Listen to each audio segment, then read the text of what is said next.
आनंद दिघेंना मारलं गेलं, संपूर्ण ठाणे जिल्ह्याला माहिती. सर्व गोष्टी कालांतराने बाहेर येतील, संजय शिरसाट यांचा दावा. सत्ता तुमचीच, दिघेंच्या प्रकरणाची चौकशी करायची असल्यास करा. अंबादास दानवेंचा संजय शिरसाटांवर पलटवार.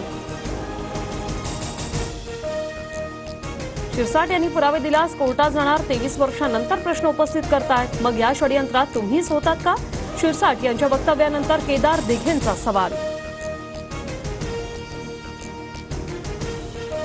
महिलांना असे पैसे न देता नवे उद्योग आणा. जानेवारीत पगार द्यायला सरकारी तिजोरीत पैसे राहणार नाही. राज्य खड्ड्यात घातलं जात असेल तर चुकीचं.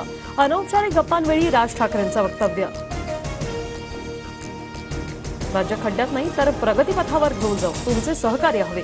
राज ठाकरेंच्या अनौपचारिक गप्पांवेळीच्या वक्तव्यानंतर संजय शिरसाटांची प्रतिक्रिया. सरकारकडे सरकारी कर्मचाऱ्यांचे पगार काढायला पैसे नाहीत. बहिणींना टेबलावरून लाच द्यायची होती म्हणून निवडणुका पुढे ढकलल्या. प्रणिती शिंदेंचा आरोप.